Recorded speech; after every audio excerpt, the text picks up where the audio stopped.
कक्षा 7 के सभी विद्यार्थियों का मेरे चैनल में हार्दिक स्वागत है। आज मैं उपस्थित हूँ आपकी संस्कृत पाठ्य पुस्तक का 10वां पाठा निम्बतरो साक्ष्यम लेकर।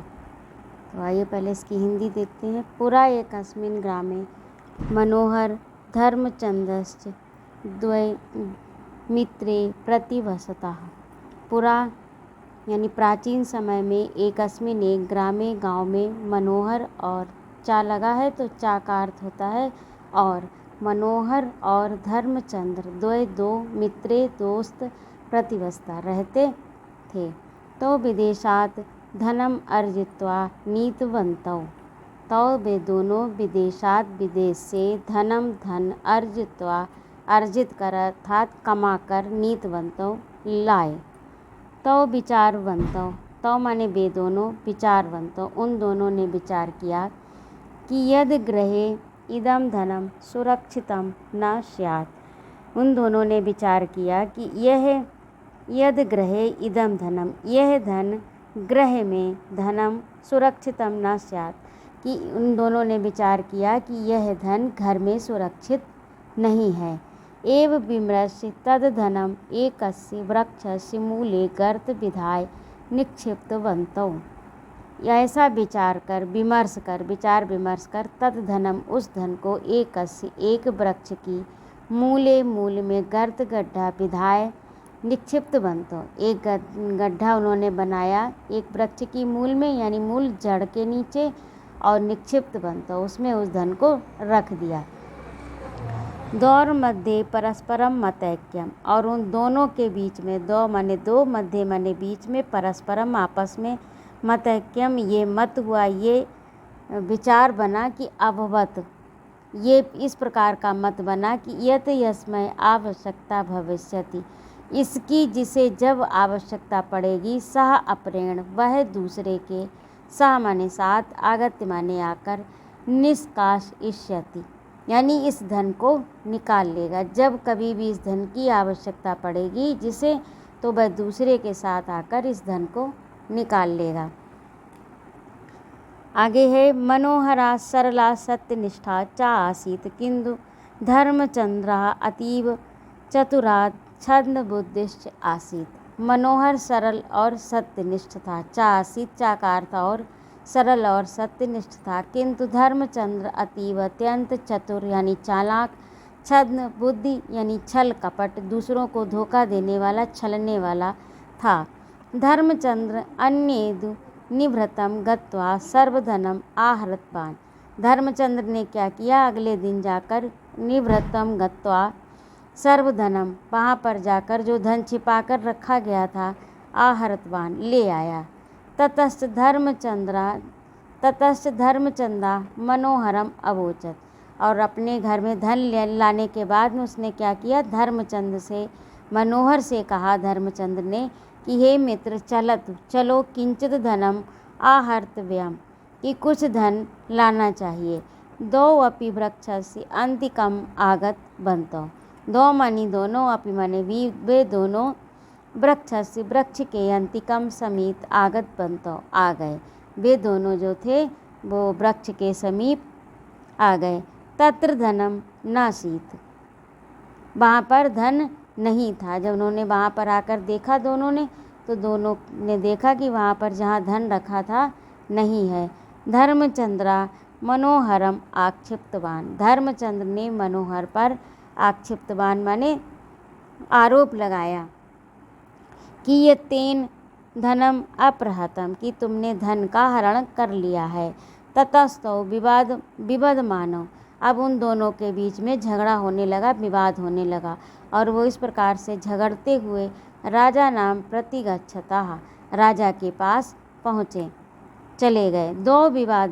दोनों यानी दो माने दोनों के विवादम श्रुत्वा सुनकर राजा विचारितवान कि दो विवाद श्रुत्वा राजा अब्रवीत उन दोनों के विवाद को श्रुत्वा माने सुनकर राजा अब्रवीत राजा ने कहा भवतु नाम इव छोड़िए कल मतलब आज छोड़िए, उन दोनों का विवाद सुन लिया और उसके बाद में कहा भवतु नाम छोड़िए सुहा माने कल नीम वृक्ष से, नीम के वृक्ष के साक्ष्यम अवापि, नीम वृक्ष से साक्ष्य प्राप्त कर एवं कश्चित निर्णय भविता कि कल नीम के वृक्ष से साक्ष्य प्राप्त करने के बाद ही कोई निर्णय होगा। सत्यनिष्ठा मनोहरा विचारितवान यदि इदमेव समीचीनम, सत्यनिष्ठ मनोहर ने विचारा यानी सोचा कि यही ठीक है, यही जो राजा ने कहा उसे ठीक लगा, उसने कहा यही ठीक है। निम्नतरु असत्यम ना वक्ष्यति, यानी निम्नतर जो है नीम का पेड़ कभी भी झूठ नहीं बोलेगा। धर्मचंदो अपि प्रसन्न आसीत, और इसके बाद धर्मचंद्र भी प्रसन्न हो गया। अपरेदु राजा द्वाभ्याम, अपरेदु माने दूसरे दिन राजा द्वाभ्याम दोनों के साथ निम्ब वृक्ष प्रत्यगच्छत, यानी नीम के वृक्ष के पास गया। उन दोनों के साथ राजा दूसरे दिन नीम के वृक्ष के पास गया। ते सह समुत्सुकानाम जनानाम सम्मर्दः अपि आसीत, तो वहाँ पर जब राजा और वो दोनों वहाँ पर पहुँचे तो वहाँ तय सह उनके साथ लोगों की भीड़ भी वहाँ पर पहुँच गई, और ये सब देखने के लिए कि सच्चाई क्या है, लोगों की भीड़ भी वहाँ पर पहुँच गई। अगला देखिए, ते सर्वे सत्यम ज्ञातुम वांछति स्म, वे सब सत्य जानना चाहते थे और इसीलिए वो सब उत्सुक थे कि आखिर सच्चाई क्या है। राजा नीम वृक्षम पृष्ठवान, राजा ने नीम के वृक्ष से पूछा, हे नीमदेव, हे नीम के देव, कथय कहो धनम केन अपहृतम, कि धन का किसने अपहरण किया है। मनोहरेण इति निम्ब मूलात् स्वरा प्रकटिता, और वहाँ से आवाज़ आई पेड़ से कि मनोहरेण यानी मनोहर ने, इति निम्ब मूलात् स्वरा, इति ऐसी आवाज़ नीम के मूल से यानी नीम के पेड़ की जड़ से प्रकटित यानी आई, प्रकट हुई। एतत् श्रुत्वा मनोहरा बाष्पकंठा रुरोध, इस प्रकार यह सुनकर मनोहर जो था बाष्पकंठा यानी उसका कंठ अवरुद्ध हो गया और वो रोने लगा। अब्रवीत च महाराज ऐसा निम्बतरु असत्यम वक्तुम नार्हति, उसने क्या कहा, अब्रवीत बोला, हे महाराज यह नीम का तरु असत्य बोलता है। वक्तुम नार्हति, मैंने इस धन का अपहरण नहीं किया है, मैंने ये धन नहीं लिया है। अत्र काचित छद्म योजना वर्तते, यहाँ पर कोई छल किया गया है या छल से किसी योजना को बनाया गया है, छल से किसी योजना का प्रतिपादन किया गया है, मैंने ये धन नहीं लिया है। अहम सद्दा एव प्रमाणित करोम, मैं शीघ्र ही, सद्दा माने शीघ्र, एव ही प्रमाणित करोम, मैं इसे शीघ्र ही प्रमाणित करता हूँ, यानी मैं करूँगा।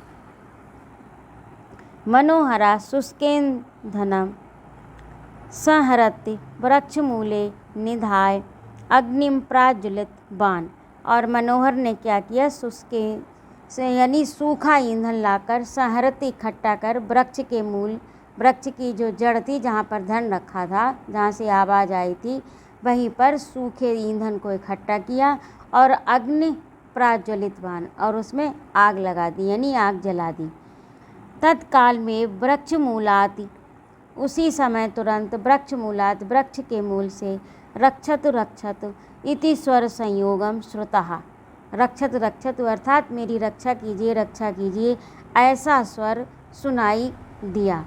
राजा सैनिकान आदिष्टवान, राजा ने सैनिकों को आज्ञा दी, तत्रयो अपि भवेत तम वही आनयत, यहाँ वहाँ पर जो कोई भी है उसे बाहर लाया जाए।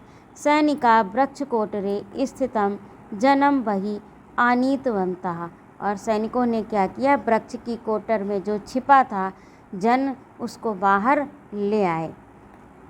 तम दृष्टवा सर्वे विस्मृता आसन, और तम माने उसे दृष्टवा देखकर सभी लोग विस्मृता यानी विस्मय हो गए, आश्चर्यचकित हो गए।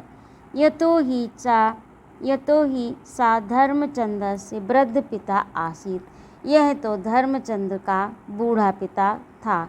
राजा सर्वम अपि ज्ञातवान, राजा सब कुछ जान गया।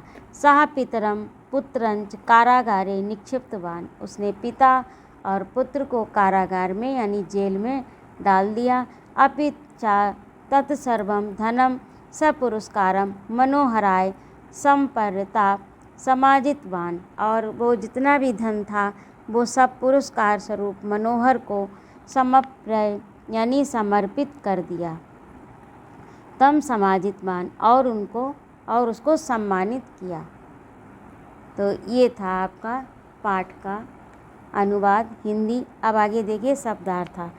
विमर्श सोचकर, गर्त गड्ढा, दौर मध्य दोनों के बीच में, छद्म बुद्धि बेईमान, आहर्तवान निकाल ले आया, अंतिकम समीप, भवतु नाम जाने दीजिए, अपरे दूसरे दिन, समुत्सुक अत्यधिक आतुर, सम्मर्दा भीड़, बाष्पकंठ रुंधे गले से, सद्य एवं शीघ्र ही, शुष्केंधनम सूखी लकड़ियाँ, सहरत इकट्ठा करके, निधाय रखकर, स्वर संयोग आवाज़ का संयोग, विस्मृता विस्मित या आश्चर्यचकित, समाजितवान पुरस्कृत किया, और विश्रम्भात विश्वास।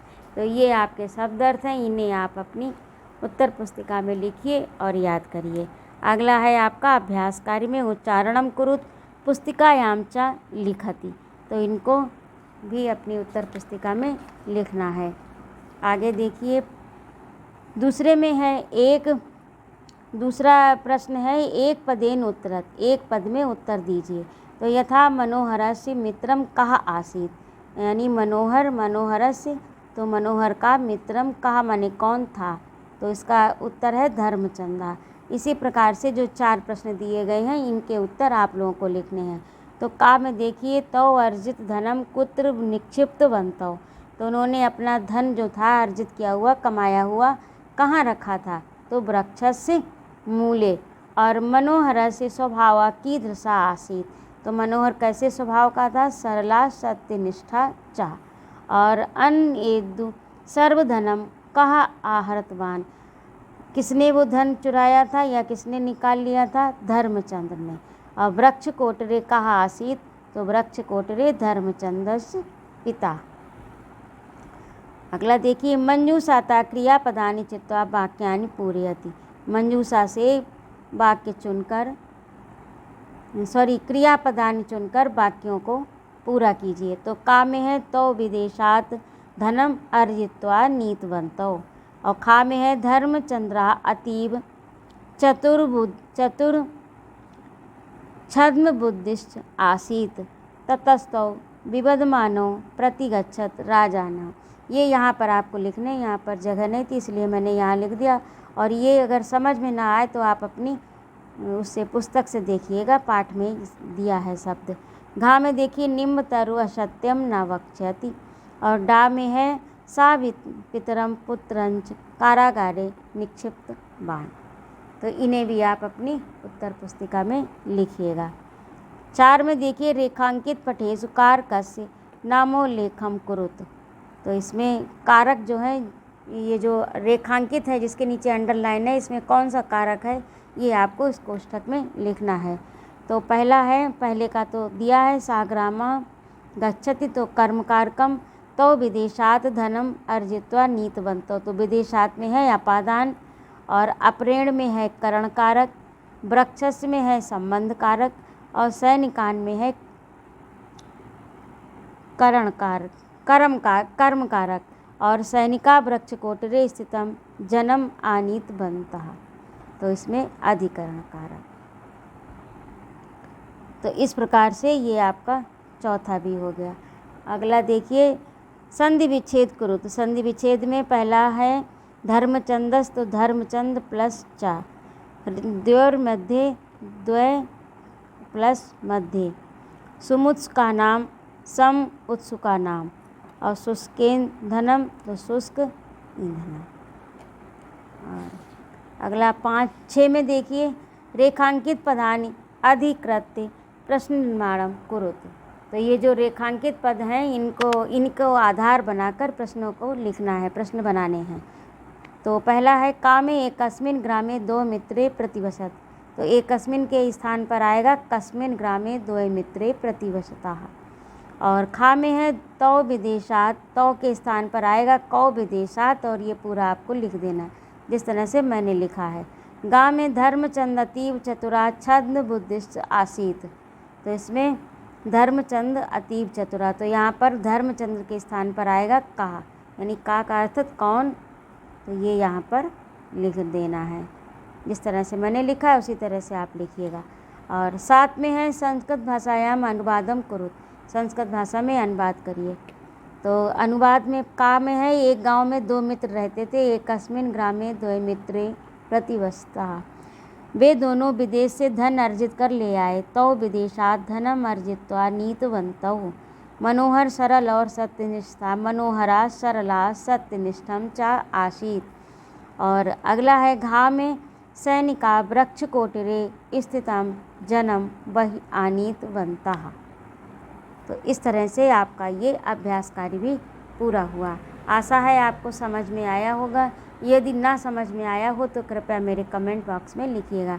यदि कोई प्रश्न हो, कोई समस्या हो तो कृपया मेरे कमेंट बॉक्स में लिखिएगा।